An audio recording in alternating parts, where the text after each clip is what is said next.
mellow music. Oh no. Hello, bro. It's mellow. Trying to keep everything all mellow. Just get it easy in, brother. Easy Where's Santos all buying diapers? He's out at the cabin. He's out there. God's country right now. No Wi-Fi?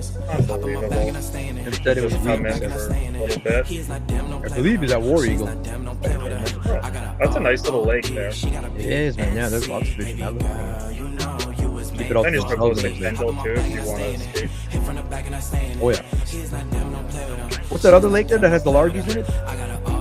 Black something? What's it called? Labish? No, Black that's sturgeon. not Black Sturgeon. It's in like that War Eagle area, Winnipeg River. Shit, I forgot what it's called. That's it. It's gonna bother me. Black sturgeon has large fish. Black Sturgeon. What was that? I fished Royal. I just haven't fished that lake, but it has largies. I'm going to the map. I still want That to. moth one has them too. Which one? Moth on the side of the Moth has highway them? there. Get out. Yeah, of here. man. Dead serious. Are we I've always live looked right now? at it. Can I say who put them in there? Gotta put my kayak in. Black Lou.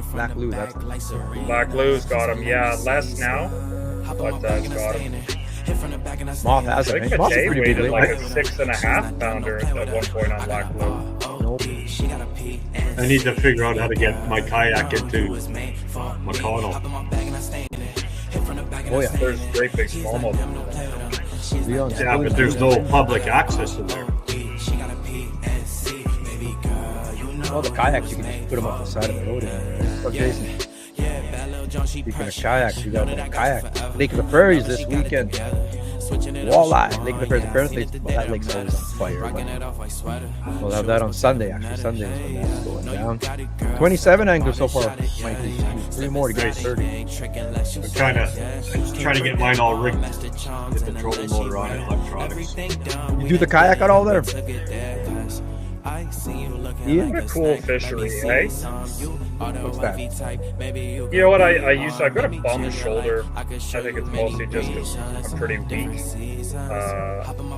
But it's growing so much that I really, really want to dabble. I really do. Like I watched Jay and Aaron's video of doing it on large one. I was like, this is freaking It's fun. awesome. And then there was one on shoal that, even though they were both trying to bum waypoints off me, it's still like it really drew me in. I really was into it. Nice. Ah, shit. That kayak's good stuff. Yeah, we got Shoal Lake on August 3. August long weekend. That'll be a good one too, man. But yep, all kinds of stuff. Welcome back from KWO. What's going on, everybody? We've got, you'll see here, Santos is white now. It turned into Ian Water. We've got Ian Water, Mike Totoli, and your host, Eric Popa. We can get right into it here. We've got a good show for you. If you have any questions, ask away, man. This guy, no secrets. Well, he'll share his Yeah, I asked him a question at when we went and picked up our package. I think he was sandbagging the kid. 100%. You know what? Well, looking back, I wasn't sandbagging that hard. It went better than I thought it was going to be. That's okay. I looked at my kid and I said, yeah, right. He knows what's going on. Oh, come on. He knows where they are. So all good. It's the Castadeck podcast. What's going on? Shout out to our season 8 open water sponsors: Tech Video Security, Gone Fishing, Acme Tackle, Kalen's Reef Runner. I've got a bunch of Reef Runner flash shads to give away. We're actually going to give them, so that's good. We've got all kinds of things to give out here. We have special guests today, of course, just fresh off back-to-back wins. Motei and Ian took down back-to-back Kenora Walleye Opens. Wasn't wire to wire. It's actually better not to be wire to wire, but we'll talk there how we did it. Ask your questions away, man. Like if we'll talk the whole forward facing. He's one of the best in the game doing it. We'll talk the whole professional bass series and Ian's dabbling and trying to get his cards and all that kind of stuff down south. A few other tournaments going on and summer walleye. We were talking about it last week. We touched on it anyway, so we'll talk all about it here and learn everything we can from one of the top sticks now. Ranked up there. We're going to do that ranking again, but yeah, Payman wasn't there this year. He was working. But yeah, man. Oh, maybe he should have been there because maybe he wouldn't have spent so much money on a new boat. Shit, a Ranger, eh? That's what he's thinking. What's your rig, Ian? What do you use? I've got a Skeeter bass boat. And that's just obviously fits really well for the tournaments down south. But even still, I couldn't keep up with some of these big walleye rangers that are just flying around now. Wow. Like there's 70 two plus. or three. Yeah, 70 miles an hour just beaming around with like, oh no. Buffering already. Well, you're there. You're there. Just the You're sound there. comes Just out of keep our talking. hand. You'll come That's back. all good. Did not win it by swim bait. Did I Maybe he lose did. my camera? You're still there. You're still there, brother. Buffering though. Before you can give out the secrets, buffering a little bit. There you go. Is this better? Yeah. You can see the black bear. Nice. How does that happen? We were just fine right before. We were talking for half an hour already, something. And now it starts over there. Come on. But we've got Ian Waterer here. Like I said, fresh No, off I'm going the bat, inside. This is unbelievable. back, wins. I'll show you. That's their 31.75. That was tied for the biggest on day one. Jamie Bruce and Ashley got a 31.75 in. Ian and Motei got one themselves too. Blurred out backgrounds, of course. That's sort of the agreement out there that they're not gonna blast it to everybody, kind of thing. If you're sending your pictures in, catch photo release for the big ones, of course, and then 3 slots. And the slots got even smaller, man. 43 centimeters out there in on Lake of the Woods right now. So we're talking like what? 17 is safe? Is it 17? 16 and a half? No, Like 16 and 7/8. like 17 is over, right? Yeah, 17's over. Wow, it's just small ones. But you killed the slots this year. Just no. yeah. big. And the thing is, we were actually trying for big fish, man. And then they were just catching them at the same time, which was cool. Divine was pretty good at it both days. She was the slot hunter. Yeah. Just I just sucked. if there's I big just groups, sucked from start to finish. if there's big groups of lights out there, call them lights or whatever they are. Oh, chuck into that. There's going to be like, I guess you catch numbers. She must have caught 40 fish each day, and you're going to get your share of 16 inches fat ones anyway. But sometimes people think, well, who cares? You got to get a 31 anyway. Who cares about the slots? But that's the difference, though, between 15th and second, for example, or whatever it is, right? Like you guys had a slot strategy, or is it just incidentally catching them? No, we absolutely I'm going to be as transparent as I can here for the strategy in that tournament. The secret to being a good slot fisherman is catch a big one early and then just go all out. Like there's no crossover between the two. We go to a completely different part of the lake. It's completely different depth. We're fishing like really shallow for slots, like 6 feet, 5 feet sort of thing. And it makes all the difference in the world. We had like 5-1-5 for 3 slots day 1 and 5-1-0 for 3 slots day 2. It's huge. And like if you look at the gap difference between like other people's 2 big fish versus our 2 big fish, and then the discrepancy in slot weights, it's huge. I get everybody on day 2 is trying to like push to catch a big one, right? So they leave less time. But every year I look for the big ones because kind of closer to where I spend most of my time on the lake, and Motei looks for the slots, and like it's a really big deal, and the hope is that you're spending actually more time looking for slots than you are for your big ones. So you better have a lot of spots and a lot of good sneaky spots too. Mike's son Tony, Mike's partner in the tournament, is a big believer that all the big fish were the majority of them were like for the morning bite. Was that same for you guys? Were you were catching your big ones early, or? Yeah, but I mean, we caught some 24s and 25s, but like I said, there wasn't even like we caught our big one day 1 like that before probably the second flight was even out, and then day 2 took maybe another couple hours, somewhere like 9-10 o'clock, But definitely I could see them like getting way less active as it progressed, and through practice, the same thing. Like when you hit 2 o'clock, it was like they're not even nosing down on a jig. They're not even like turning their head up for a ripping bait or anything like that. So it was definitely a morning deal, I would say. Yeah, because that's what my son said. He said, if I look back, he says all our big fish always came early in the morning except 2. Yeah. And we got lucky at one time. We got one at 1 o'clock, and then the other one was like at 11:30. These are your top 20s here. This is your top 20. That's what got into the prizes. Cashed the top 10, I believe, there. Good job to Petro and Nolan. Yeah. They got in there. They were saying they were having a tough practice. I know they were sandbagging too, but they're sandbagging. No, those are good kids. They were honest with me in practice. I know they're good kids, but they can still be sandbaggers. They might be BSers. We didn't even throw at one that could possibly be 30. Like I don't even think we marked one.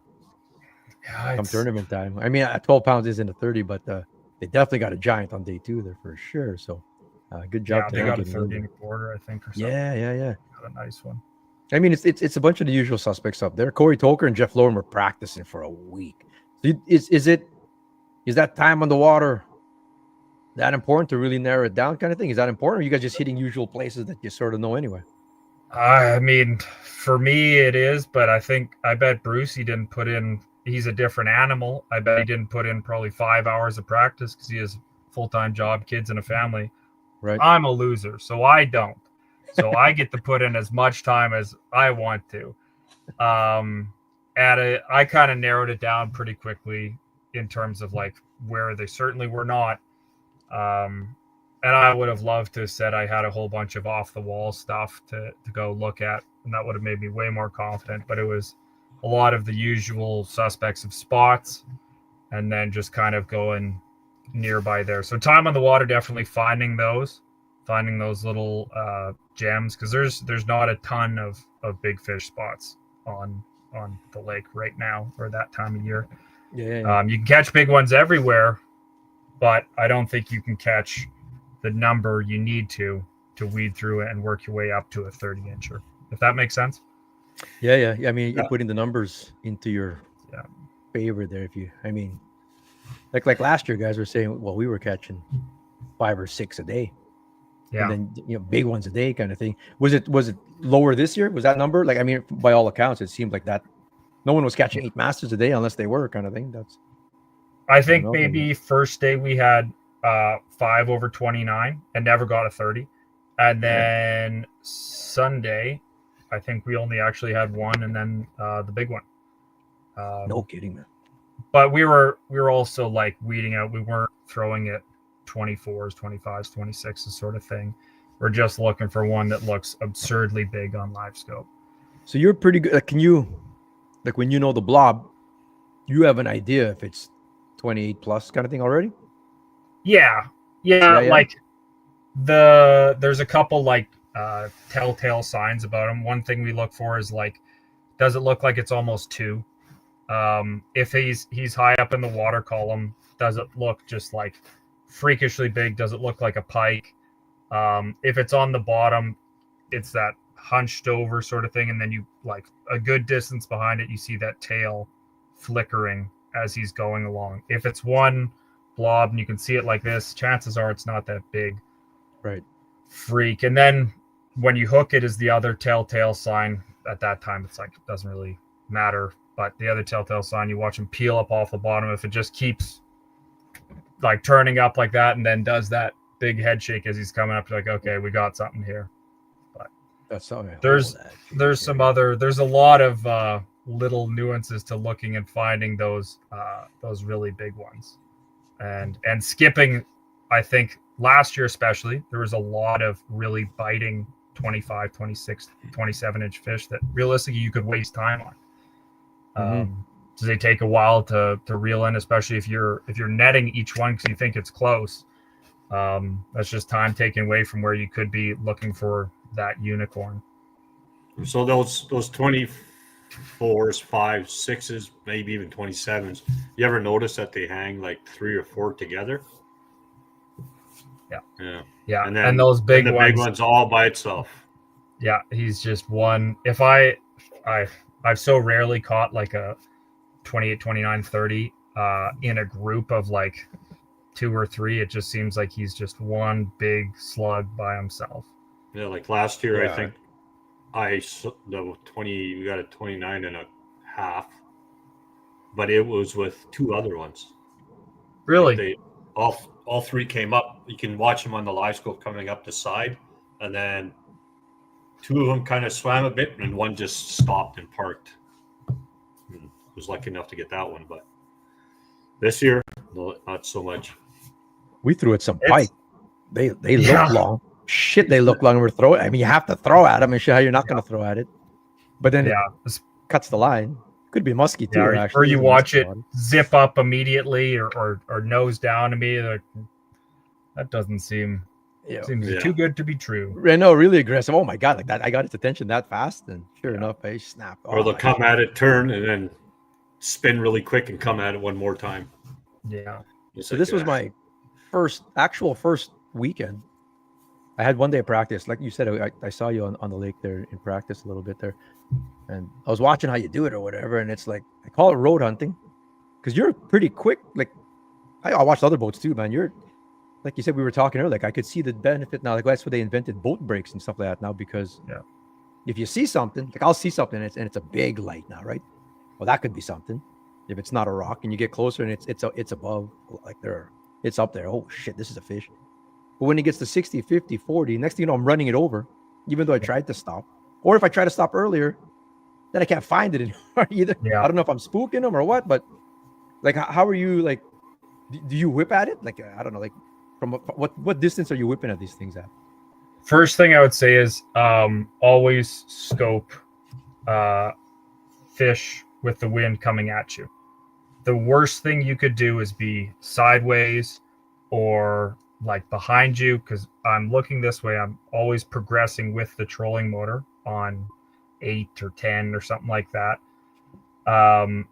When I see a fish, I like catch it I put my forward range at 100. When I see a fish, I immediately, first thing I do is I stop the progress of the boat. So I turn the trolling motor, put it in reverse, and I'm not drifting this way. I'm not drifting sideways where I have to keep like turning the trolling motor like this, where I'm casting in an awkward way. Right. And I'm not drifting with the wind on top of them. Because it's pretty undeniable, I think, that especially in shallower water, that they don't really love the boat sitting on top of them. They don't.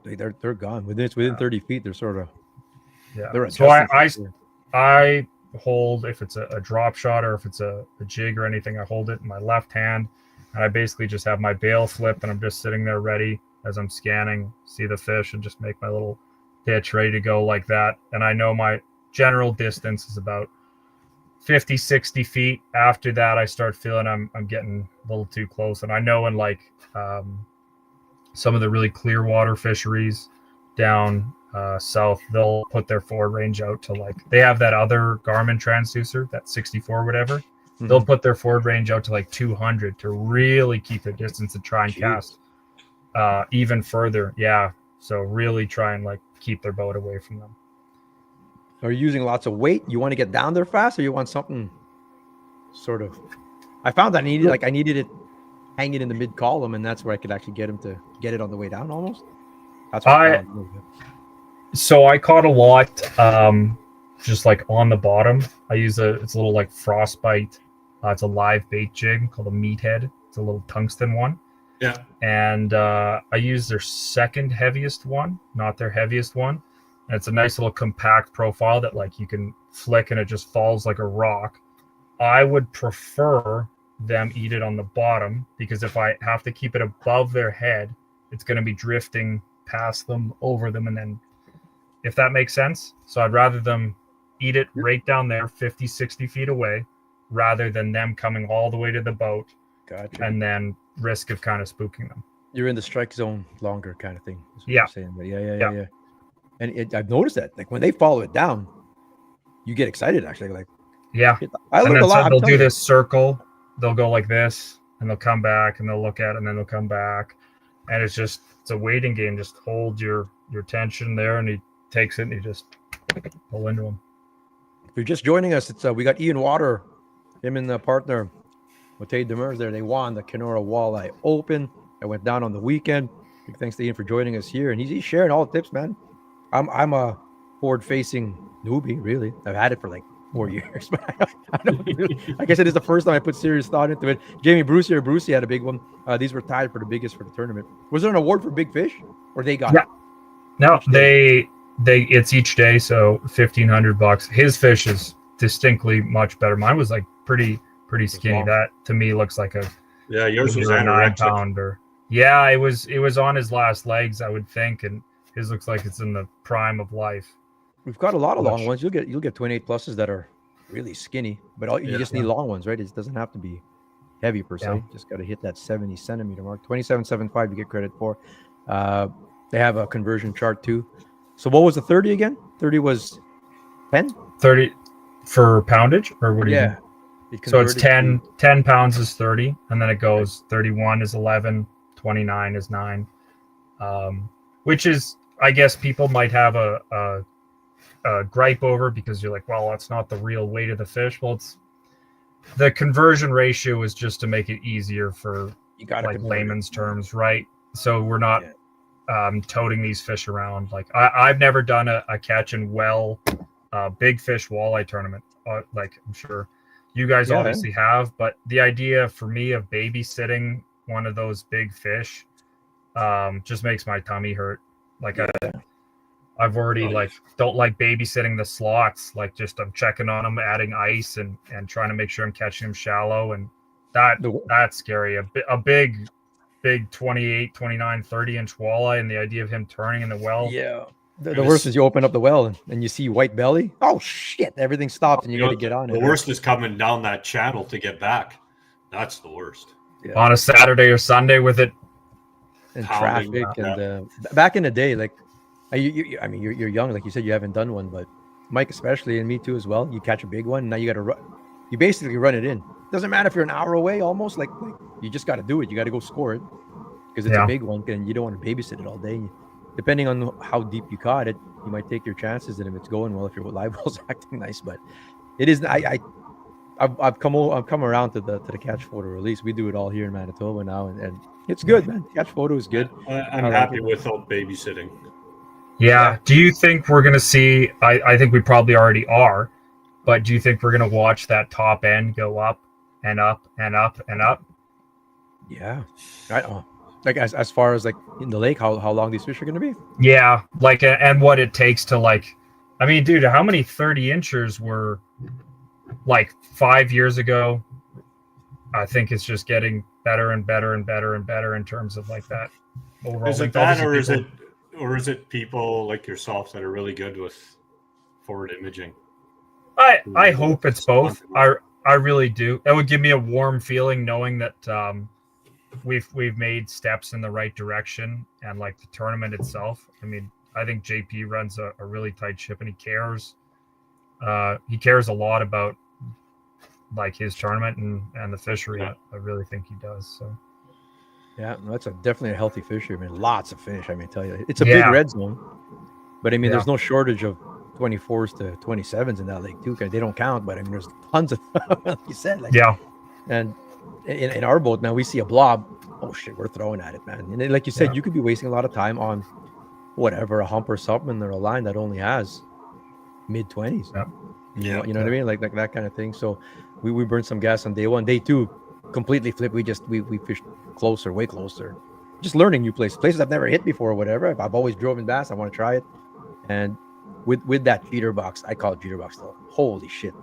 You can cut down a reef so fast. Oh yeah. Like it's just, there's no like the line's throwing, eh? Like it used to be, we have to have a line in the water so we know either I'm trolling a worm or you're casting or doing something, because then how would we know? We have to touch fish.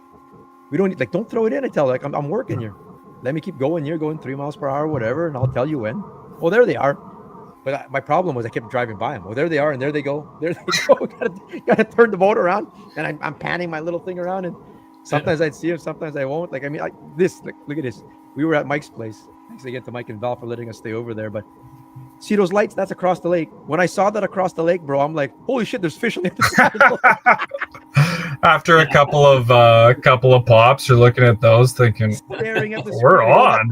That's a school eaters right there. That's slots. Oh, holy Yeah, shit. that's man. right. The little soldiers. Been looking at it a little too much. But it's Wrong, funny man. you said there they go. Because like he said, you don't want to go. You want to be into the wind and that. And I know I was sometimes sideways, sometimes. So like I said at the beginning, I wasn't feeling it all week. So and everything just piled one on top of the other and shit going wrong and breaking. It's just like, okay, I've had enough. It's one of There's those Mike things and like sick. Boat That's at the a front of the killer boat. derby rig. Do you have that, guys? do you have a hand pull? Yeah. So my one knock on the hand pull, I will say, and I encourage people to, first of all, just get some sort of forward facing sonar, because you just, if anybody has a gripes about it, the efficacy, first of all, is you're just going to learn so much about fish. You're going to learn so many places where fish are so close to your cabin or the launch or anything like that. It's unbelievable. But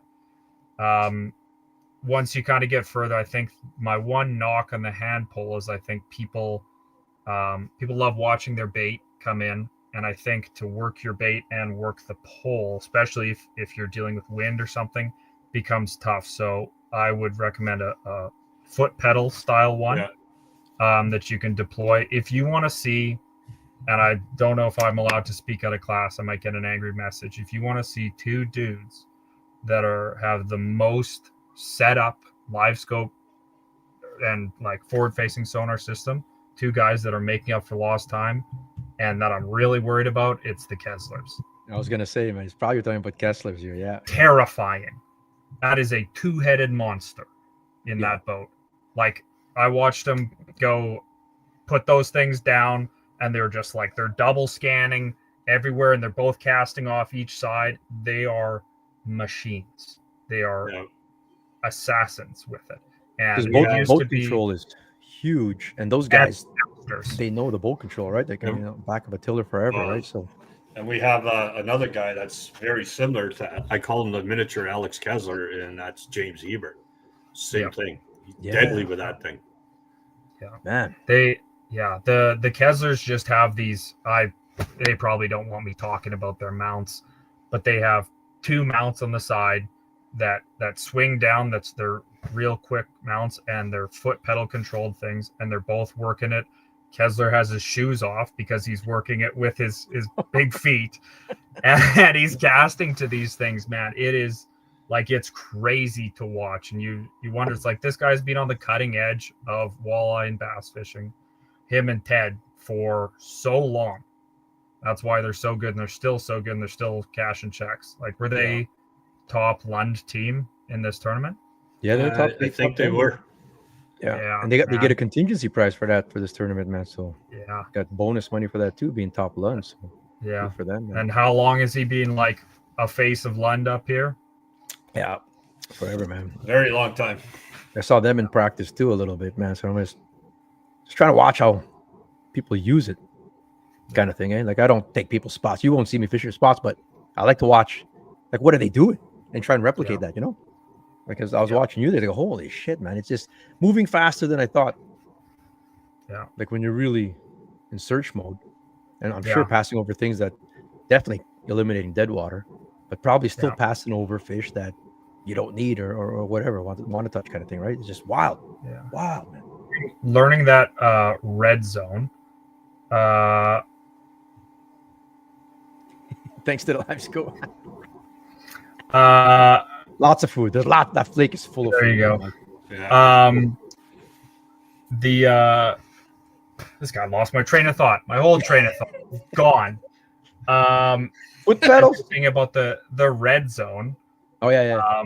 Learning that red zone and what that looks like on live scope is one of the biggest things. And did you guys watch Jay's KWO video from last year? Yeah, from last year. Yeah. So his partner, I don't know if you've heard of this guy. His partner, John Hoyer, said when Jay like cast and caught a big one or something, he said, remember what that fish looked like on live scope, ingrain that into your brain, and just cast at that. And that is a big thing, because then it starts to rule out those medium, know exactly, hold in your brain what you're looking for. And then you start seeing whitefish, you start seeing pike, you start seeing like little walleyes and stuff like that. And that really helps the hunt for those really big ones, or those slots too. The slots, I'm looking for the marching band, the little pop, pop, pop, pop, pop. The whole line of them. Yeah. Those are your slots. That's money. You know you're getting bit. You throw it to that. Oh yeah, and they all just like flock onto it like that. Yeah. Then the 6 or 7 that are hanging out together, those are your big red zones. Yeah. Yeah. And then you just want that single. We're throwing those for fun, just because it's fun. It's fun catching fish. I mean, we must have caught 70 fish each day between me and Divine. It's fun as hell. Jammed with fish. I don't want to knock on the ministry's determination of the rules or anything, but there is a lot of walleyes in Lake Woodlands. Like right in town, everywhere from in town to the farthest you can go. Like it's ridiculous, man. You can catch them anywhere, kind of thing. Yeah. So it's cool, man. Good job, Northwest. He's still alive. You're still around, Mitch, brother. You're all awesome, brother. We're here with Ian Waterer, talking about the Kenora Walleye Open there. We're talking forward-facing sonar. Like, I mean, this one here I didn't scope. Like I didn't. Most of the fish that we did catch on scope. No. That's Hecla. That's Hecla. No. Yeah. This was close. Not quite like 27, but not quite 70 for sure. But this one, I got it on. We were drop shotting a lot, but when I drop a fork tail, and I was asking you there if you wanted to go down or not. I found that this thing I was only using a 1/4 ounce, whipping it out there, and it's like it's mid column. I learned a lot when you like in one weekend and one day of practice on Thursday, really using the forward facing like you're supposed to. I've never really done it. I just have it as an entertainment thing for national. Yeah. I've really tried it. I learned I like to swim bait. Yep. So we're all like, I'm throwing into like 10, 14, 15 feet. I thought even if I was slow rolling a swim bait, that I was sort of hugging bottom within 2 feet anyway. I'm really not. Like I'm only 5 feet from the surface. I didn't know this. And then when I would get hit, you would see him shoot up from the bottom. Well, I'm about to get hit now. I thought I'm running it through them and one, like, you know what I mean? They have to come up to go get it, kind of thing. So then I switch off to a fork tail, and then they start dropping them, and then they drop down, and then you see them go down now, and you just learn, man. You learn like behavior, like holy shit, it's just crazy how much you're learning. Yeah. For you guys who are really adept at it and been doing it a long time, man, you must have learned something. Like you said, all these nuances or whatever. Like, geez, man. I learned one of the first things, like you said, bait stuff is how I was fishing way too fast with everything. Like most of my baits weren't even close to the bottom. So I like sized up in weight in most of my like jig heads and swim baits and stuff that are real. So I realized like I am this far down. Like the first time I got it was in the fall and for smallmouth using the Alabama rig. And I'm so excited. I throw it out there and it takes a while to sink unless you have big jig heads. And I turn my bait out and I'm like, man, I feel like they're loaded on that thing. And I look up and I'm like 6 feet down over 30. It's it. You think you're really down there. Yeah. Like you're going to snag. You're not even, it's just, it's an amazing tool. It's another tool that no matter which brand you use, it'll teach you so much about the fishery, about, I can't say enough good things about it just in terms of a learning tool. It's really cool. I really hope they don't ban it. Yeah. I think so when you guys say foolish. Ban it, you mean like in tournaments or like you're talking about ministries doing that? Well, some of the ministries in the states is pushing for it. Yeah. For statewide kind of thing? Yeah. I know there's some lakes that are doing it, but statewide. Muskie tournaments they're banning it now. Yeah. There's a bunch of bass ones. It looks like the Bass Masters is going to go to 50-50 for tournaments next year. I know you guys probably saw that post about Eagle Lake urging people to not use them. They're definitely more vulnerable, I'm sure, because you could. Yeah. You're really road hunting those things now for sure. Fish of 1,000 casts. Well, not anymore. Sometimes you don't have 6. Yeah, 60 because you're only throwing when you see him kind of thing. So it's really Yeah. changed that sport for sure. So I can see them. And it's doing crazy that. because you can really see they stand out. Like big Yeah. muskies just stand out on the live scope. They're like massive. Oh, good, eh? Yeah. And you know it's a muskie. You toss something at him and you just see him slowly turn. And you can Yeah. see the whole profile, and then they go right back to that rock that they were sitting on. Yeah, exactly. Goes back to his little throne. Yeah. It That's just great. sits there. Incredible. Did you use They bait still at have to all? bite. They still have to Gotta bite. I had a buddy. Name's Colin Barton. He's a Dryden the hammer for walleyes. I called him because I was just getting denied on leeches over and over and over and over and over and over again. I called him. I was like, dude, what is going on? Like, I don't have many walleye people to tap for resources. He's like, dude, try the crawler on the bottom. And I thought, well, I'm not 7 years old. I don't keep night crawlers around, but I went to the freaking gas station. I got some. I'm new to the walleye scene, guys. I don't have crawler blower harnesses, and I don't own a bottom bouncer or a bobber. You doing it? But I'm trying my best. And I threw the crawler, and the first one I threw at was maybe 6 feet up over in 25 feet. Goes down, eats the crawler off the bottom. It was like a 28 inch. I was like, oh, we got something here. Oh, we're working with something here. They love it, man. And yeah, they really do. I think when they're on, again, I could be telling secrets out of class here, but it seems like when they're on a bug deal, that crawler on the bottom can be a real game changer. Obviously, they're rooting around in the mud a lot for larvae and stuff, especially in that fish fly hatch. So We still put it this way: we still had a couple dozen leeches left over, and our worms were all done.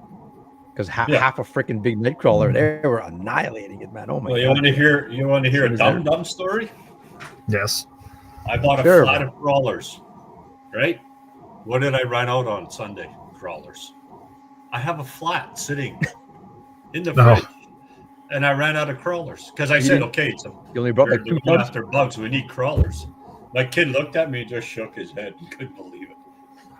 If he you're could, rooting around for the end. yeah, Oh, rooting around on the floor for scraps of crawlers. oh.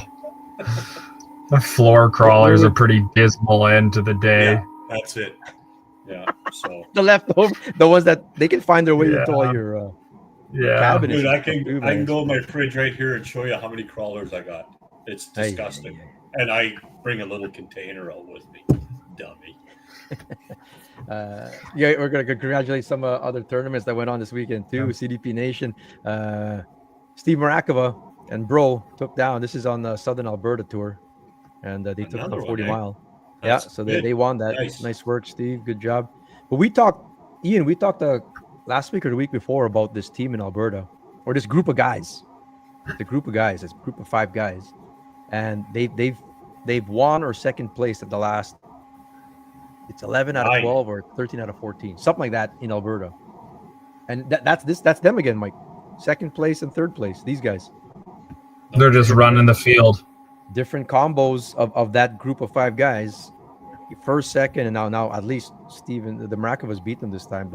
And you ask them, and people have been asking. I mean, when people start winning all the time, people start, of course, oh, you're doing something. But they said we're just outscoping everybody. We're so good at it, and you guys aren't at our level. And they flat out said that, and that's probably what I'm sure that's what it is, man. No? Like shit, second and third again, because for sure, man. If you've got that, if you're dialed in on that, you're pretty efficient, eh? Like you're calling your shots almost, eh? Yeah, you don't you have way less bad days. I think you kind of give yourself a buffer by just finding a lot of extra fish. I would guess that those guys obviously are just fully bought into that scoping game, and you will still get beat, obviously.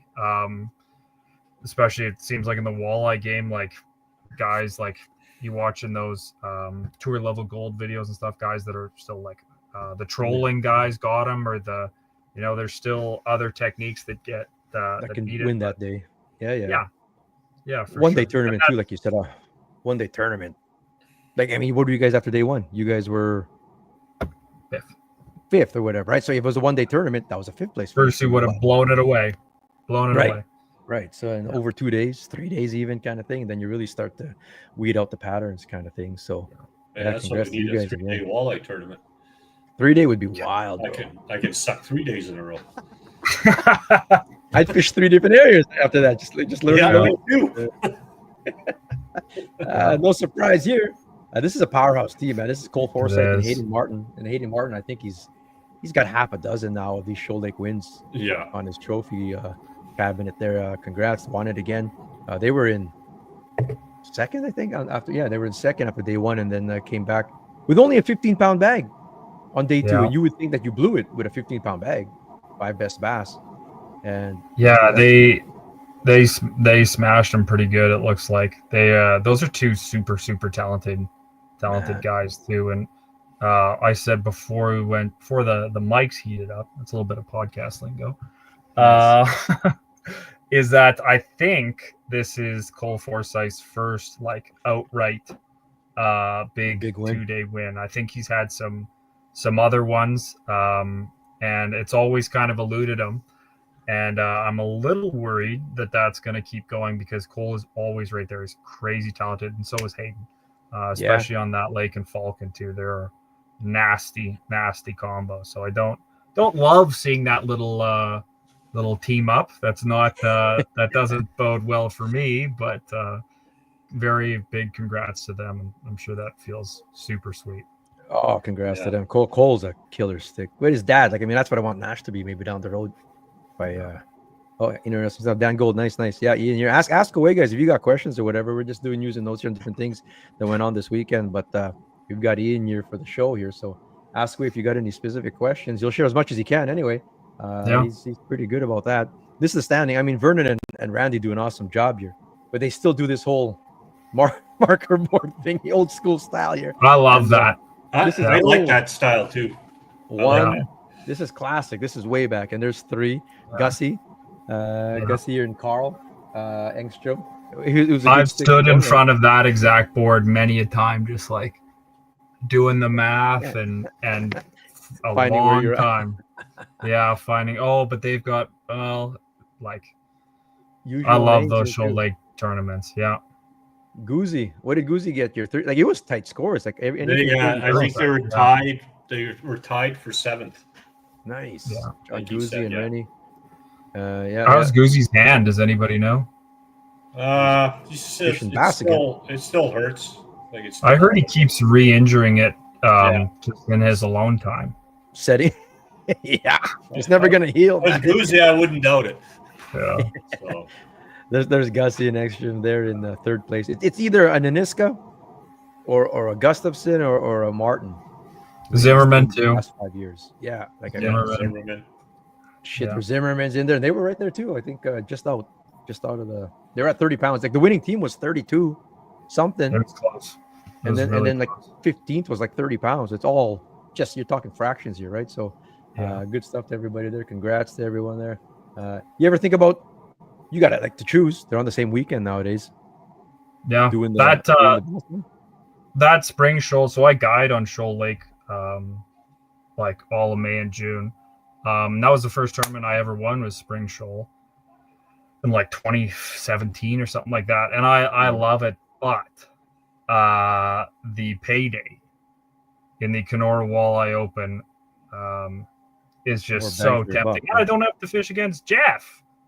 Although Jeff's broken my heart on Shoal Lake freaking every time. But now I'm going against Bruce. He almost smashed my heart this time too. So I kind of go where the money seems best, and I do like mixing in that walleye tournament. It's so like nice and relaxed. I don't know if all walleye tournaments are like this, but if they are, sign me up. They're all. It's a different crowd. It's definitely a different crowd between the bass ones and the walleye ones for sure. Everyone's cool, of course, man. But another one you'd probably do really good at in the walleye tournament would probably be Dryden. Dryden, yeah. Especially some of the smaller back lakes. Yeah. Oh man. Is there any coming from the bass world? We're used to the 50-yard rule. And not that in the walleye tournament. Like there's guys, I mean, I'm in whispering distance at times. It's gonna have to change. It's gonna change now. Forward facing. Yeah, I'm watching. We're casting the same fish at times. Is there ever like blowout yelling matches like there can be in bass tournaments? Yep. Oh yeah, definitely so. But it's more community spots is more accepted. In walleye. Does that ever happen? I've had a few blowouts on the water. So is Eric. Oh yeah. It's the same thing. It's just you're more accepting of that 20 foot because there's community spots or there's trolling lines, right? Yeah. Although nowadays, no one trolls no more. Like even old school trollers, man, don't troll because why? You're still using a trolling motor, but you don't have a line in the water, is what it is. But yeah, and now it's gonna have to change now that you're like throwing at things 60 feet away or whatever it is. I think that's gonna change, man. That's gonna. The big difference is so let's do the Kessler's era where he started, and then when I started, there was always that respect of space, right? So if you're there, I'll respect your space and pull away and just wait till you're done, or go somewhere else and then come back. But now we had guys even over just catching some slots at the end of the day. The guy pulled right on top of where we're casting. Yeah. I'm looking, and the guy looks at us and says, "You're not going to hit my boat, are you?" And then my kid says, "He probably will." Just based on casting accuracy, or anger. I looked at the time, so we got to go anyway. So I said they're right between the two of us right now. Fishing close when you're fishing for slots, I think is nuts because there is 16 and 3/4 inch walleyes everywhere in the lake. There's no reason to be anywhere near somebody else when you're fishing for slots for sure. I do understand the issue of there's only, as I said earlier, there's only a handful of spots that have the potential of a really big one and several really big ones. That must be getting crowded though, eh? It must be getting. Yeah. Like how are you guys like managing last that? year going into Echo? We were going to go into Echo and we turned around. I'm going to get a beer now for talking about it. I wasn't saying nothing. I don't say anything. Okay. But yeah, it gets. That's gonna have to change, Mike. Like these foot rules are gonna have to. There's got to be a bit of change somewhere. You got to respect some guy's space. Like they've spent all the time. It used to be jigging and floating over top and stuff like that. Yeah. Now that you're casting, it's just like bass fishing. Because bass fishing, I mean, you're not on top of each other, man. There's no way. And with the walleye fishing, man, being the way it is now, it's bass fishing too. You see all the bass boats in the tournament? A million bass boats. Yeah. The worst part of, I think, walleye tournaments are leaderboard watchers.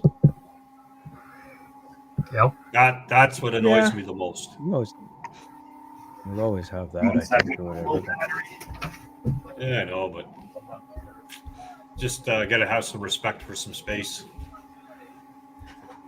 So yeah, is that just your computer making all that noise with the fan? No, it's Ian's. When he moved over to the new spot there, man, it's sounds like an airplane taking off. Something. I think he said his battery's dying.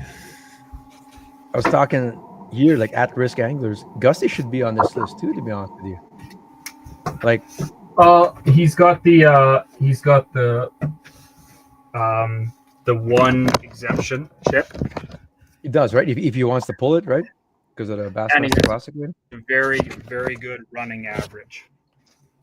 Yeah, like he got the most points at 10 killer. He'll get points at these last few too, kind of thing. I think he'll get good points coming up.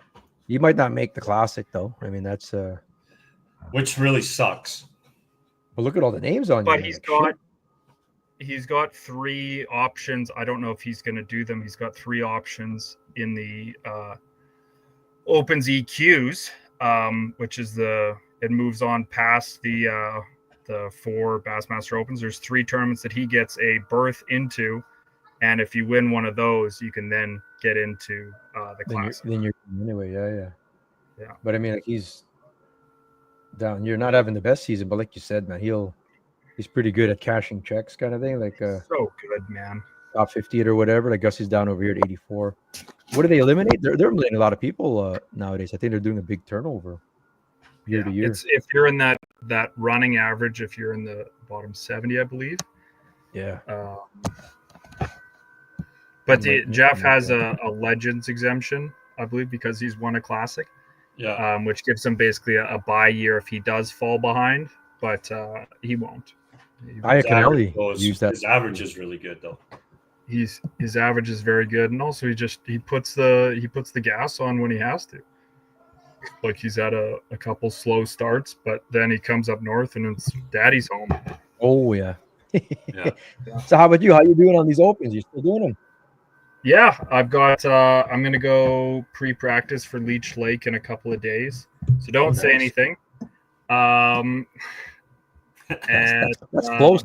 That's pretty good, actually. Yeah, that's as close as the tournament will probably get to home. Yeah, Leech Lake. Yeah, it'll be. Brucey is in the tournament, so he gave me kind of a little bit of an overview. But it sounds like it's going to be pretty tight fishing again, kind of butt to nuts. So, pretty close proximity to one another. So we'll see. I don't know if I want to kind of play it safe just for points. I figure I'm just outside the cut because they had one ultra bomb tournament on Kentucky Lake. But if I think like a 40th or 50th place, I'm inside the cut and then go on to the next aforementioned 3 tournaments, the EQs. Well, that's how it is. So you got to qualify for that. Yeah. It's basically the next level kind of thing. Yeah. So you play the numbers and stuff like that. So how do you've been like, I mean, these are lakes all down there. Probably you've never hit any of them before. Are you tackling like a Leech Lake? Have you fished Leech Lake at all before? I fished one nearby. I fished Pekegama this spring. And a first thing you have to do is like get on Google and start looking up previous tournaments, what tournament trails have been there. So you can get some video, you can get some ideas of what's going on. And it's something I had no idea what to do because I hadn't really talked to Jeff about his process or Brucey about his process of what they do. So I was kind of going in blind. We don't have big tournaments that are videoed here at all. Right. And actually they don't like it if you try and do it. No, I hate it. No one wants it videoed up here, man. No. And I just had to throw that in there. And so I had no idea where to start. So kind of just started looking up old Bassmaster events. The thing is, these lakes change sometimes. I think the first event of the year was on Sam Rayburn. The Sam Rayburn I knew last year and year before was like 6 feet low. This year was 2 feet over pool, which is an 8-foot swing. So everything I had, different, totally different, totally different. So there's a lot of change that way. So start looking at seasonal patterns. You watch as much videos, try and take in as much info about the lake as you can, and little things you have no idea, like no wake zones. Like, is there a bunch of stumps in the lake? There's so many things we take for granted up here. Is there mapping? Is there good mapping? How accurate is the mapping? Current stuff. Like, are they pulling current? That's a thing. I had no idea. There's so many variables that we take for granted. Yeah. That just like, there's tides. Like we don't have to deal with tides. Jeff, half the derbies they fish this, or at least 2 of them they fish. There's freaking tides. Yeah, he caught like a flounder at one of them. Like, holy shit, that's completely different, man. Yeah. Largemouth and then flounder.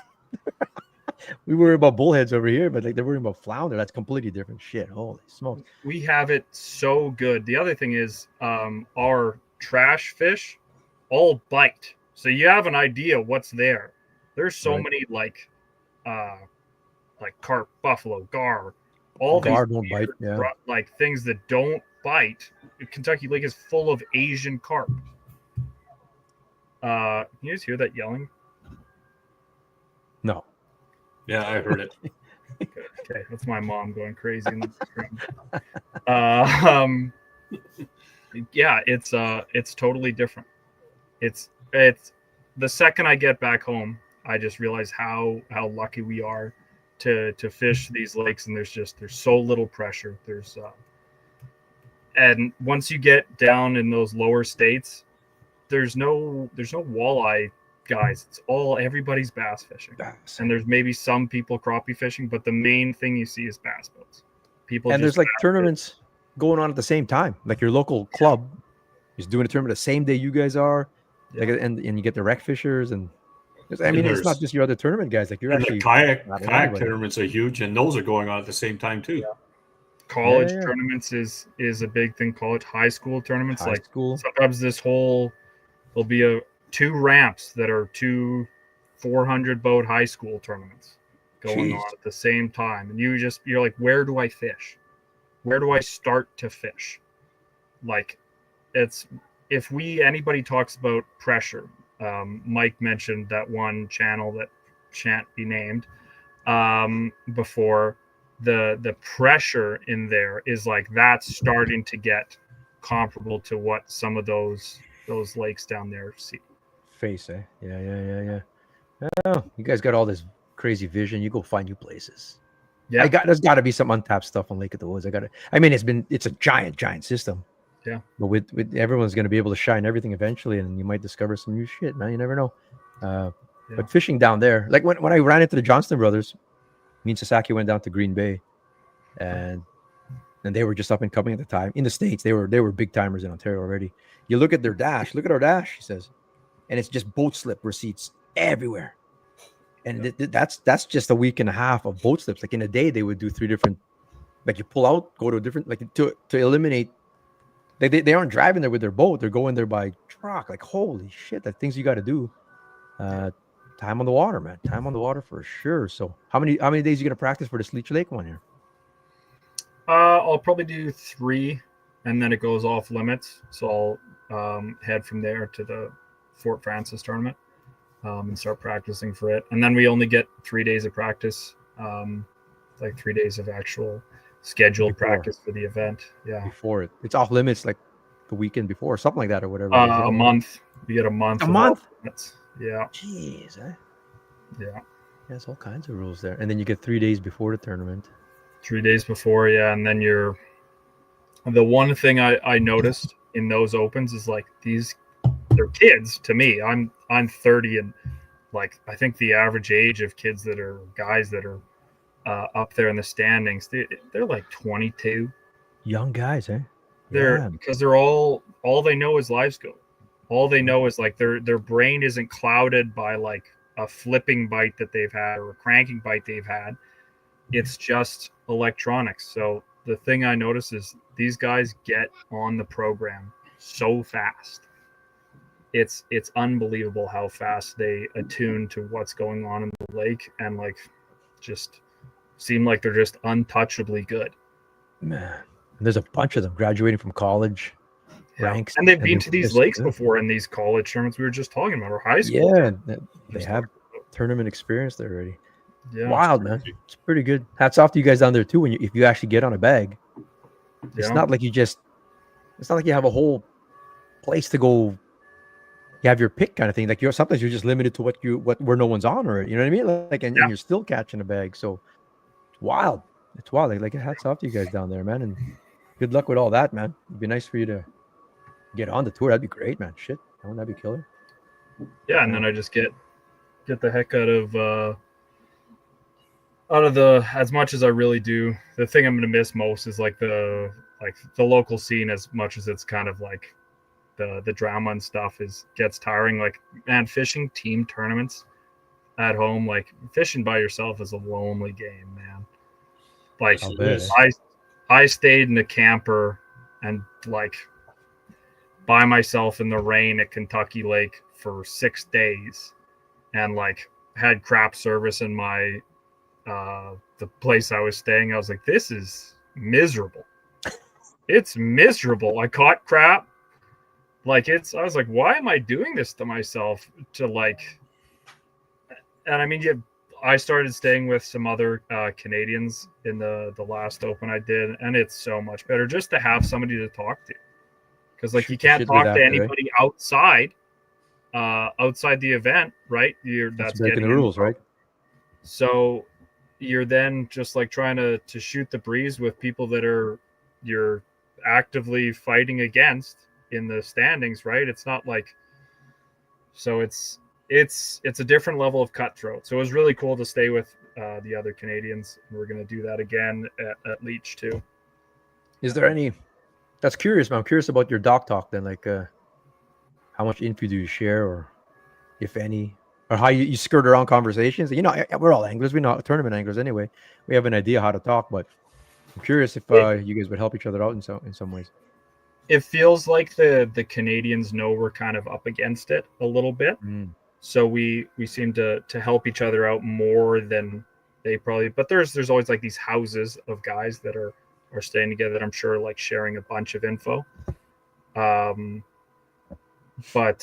yeah, I think up until a certain point, like maybe an exact area or an exact bait, probably sharing a fair bit, because you can get pointed on the right direction and it can save your day, your tournament, your everything, right? Yeah.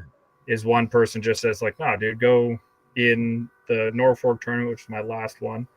One of the guys that we're staying with is like, oh, I went way into the back of a pocket and there was a bunch of bass busting on shad. And I said, I caught a big one in there. So first day of day 2 practice, I go as far back as I can into a pocket and caught a nice one, did the same thing in the next pocket, caught a nice one. And then I just did that for the rest of the tournament and ground out. The clue you needed. Just need a clue kind of thing. Yeah. Too many people are always asking for, like, they want the specific spot.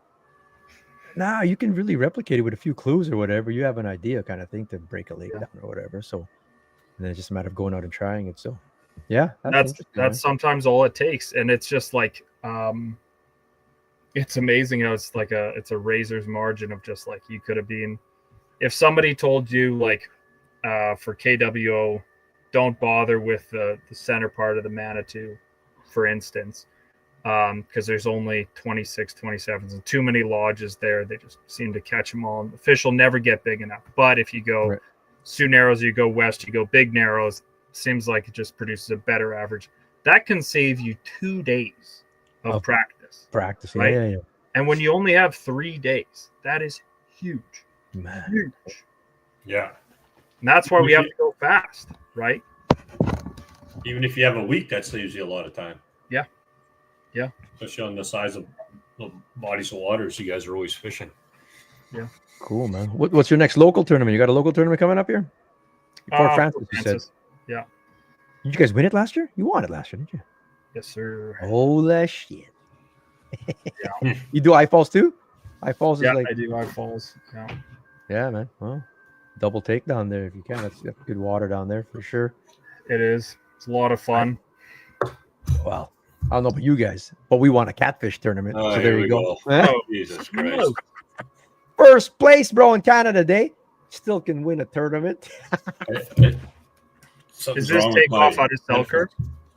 Yeah, man, out of Lockport. That's my own water. I know that water pretty well. Oh man, my parents live just north of the bridge to nowhere, and that is. Oh, get out of here! Yeah. At the Louise Machinsky's, like right by there too, kind of thing. Good stuff. We're into Beast of the Week here, and Ian's gonna pick our winner here. This is my nephew TJ. His personal best catfish. He got 3 masters that day. He's never fished a day in his life, so he was happy, man. It's pretty fun, he says. So now I got a new addict here now. He's gonna want to go fishing all the time. So now we're talking. Justin. Look at that. That is like the biggest. That's his new personal best perch, and it actually bit it, which is wild. That's a PW, not a PB. Personal. I didn't know people kept track of that, but then he does. Yeah. And Nash with his new personal best there, kind of thing. I'm gonna have to go to Facebook to get the Beast of the Week here, kind of thing. I was scoping out the background for where that crappie was. Oh, is that on Lake the Woods proper? No, that's in Manitoba actually. I guarantee you that's gonna be Lac du Bonnet. Yeah. Oh, there's a couple in there. I heard. There's a few there, yeah. Oh yeah, they're everywhere now. You know what? I've only caught a handful of crappie on Lake of the Woods. They're not everywhere. They're very isolated. Yeah. Yeah. Unlike it The was whole here. South Basin, actually, there's a lot down there. If you find the right, there'll Going be way like a south? big boulder. Yeah, Like yeah, a they really Babacan can kind of be. area. Old Yeah. Babacon's got a trillion. Yeah. The craziest thing, you'll come around a corner and it looks like Echo Bay Channel, except everybody's catching crappies. Hundreds up of north, crappies. a little different. It's hard to Yeah. find them up north for sure, but Yeah. oh yeah, you got Colton. Who else? Who else we got here? Here's a 40-inch Clearwater Laker. Nice, Brendan Freeman. Good job there. Oh, wish there's just more time. There's Laker tournaments. There's one Laker tournament at Cranberry Portage. That was the first tournament I ever fished. I was 11 years old. You did it, eh? That's a 2-day one, Yeah. and best two each day for the team. I think that would be so fun to do, man. It's just Best 2 or August best long. 4? Is it best 4? That's Mhm. even better. Shit, I'd love to fish that. That's an work, awesome Brendan. tournament. Yeah, well done. Hopefully they do it. They do it this year, kind of thing would be good. This is at the Forks, sturgeon. All kinds of sturgeon on the Red River right now. It's nuts. You'll see them tail walking nowadays, whereas you never used That's to see so them. great. They're back. It's They're awesome back. to have them back. It's Yeah. great, man. And you can actually target them, like not just incidental. You can actually physically target sturgeon anywhere from the city out to the lake, kind of thing, and have a reasonable expectation to catch them, which is fantastic, man. That is nuts. Do people catch them down the Assiniboine more now? Down by Brandon, they get them, yeah. But Yeah. big ones too. I'm just Yeah. looking here on Wow. what pictures came in here. I didn't see much or whatever, but I like that one there. Anyway, running I out of know time that here, but we'll spot. give it to Brendan. I like that one too. Glasscom. Yeah. Glasscom or whatever. So going back to the live scope as we end this off here, kind of thing. Is there like a walleye chop or anything like that? Does that make a difference that you find with like that used to be a thing, right? But I think you could almost dismiss that as, I will say, shallow ones. We got a little bit of wind rolling in day 2 into some of our like shallower spots, and they were really sucked into the cabbage. We call it tobacco cabbage or musky cabbage, that real red stuff. yeah. They were really sucked into that. And as that wind started rolling in, they came out to the edge where you could really, really get onto them, and they weren't keep sucking back into it where you just like. So that was definitely, I don't know if that's just like a benefactor of you're getting the wind blowing into a spot, but I've never seen it where it's like you're fishing in 25 feet and like all of a sudden the wind kicks up and here they are. Kind of thing. Hey, no, it doesn't really. Yeah. I can see that. How shallow are you scoping? Like what's your 5 feet? Or you're going right at shoreline and you can still see them? Like how dialed in are you? Yeah. Like really, like you're going like you can see right up into the sand there? Absolutely. Yeah, absolutely. Right to the bank. I mean, you can see in 2 and 3 feet of water, and I would make a little tip is for fishing for slots. If you're fishing shallow, perspective mode is unbelievable. You see that you see the weed line, you see the little one, like just the group of them, and you can really size check them and like see that group of like rats, group of just right ones, couple too big. So if you haven't, a lot of people who haven't used that perspective or scout or whoever brand you have, try that mode, especially for musky fishing and for fishing shallow walleyes. I'm gonna give that a try, brother. Because all it is just twisting that thing sort of sideways or whatever. Yeah. Something like that. On mine anyway, active target. Yeah. I guess all of them are sort of like that. Yeah. Perspective, eh? Shit. Learning all kinds of things. Appreciate you. Look brother, at man. you, Eric. Now you want to go out scoping. Well, I have to learn it. I have to learn it, bro. I mean, shit. Bro, I've been telling you that for 4 years. You keep telling me off. Wow. I don't. To be honest with you, I don't like it, man. Like No. it's fishing still. It's fun. I mean, it's fishing. Fishing's fishing. But it especially now when I've done the whole shining things and where I'm not even throwing a line no more until I see them. That's just so different to me, man. It's weird. Yeah. And like you said, these young guys, younger than you even, don't know any different. Yeah. And that's fishing to them. Like really going fishing. That's fishing to them. Well, look at it this And- way. The live scope will stop you from blowing out your shoulders and elbows. This is true. Yeah. I didn't Yeah, cast for the first hour. Yeah. I didn't even cast for the first hour. Like, and there's little Well, ones. Zach says you were getting to your first spot. No, yeah, that too. That too. Whatever. But the first hour after getting to the area, it was more like, oh, they're here, Divine. Just drop down. Like Divine would drop down, and I'm still looking around or whatever. I didn't even like. That's crazy to me. Yeah. And we were It's- fishing near. We fished the reef, and this team finished in like the top 20 that we were beside, and they didn't give a shit. Like, okay, they're gonna work that end of this reef, and we got this end.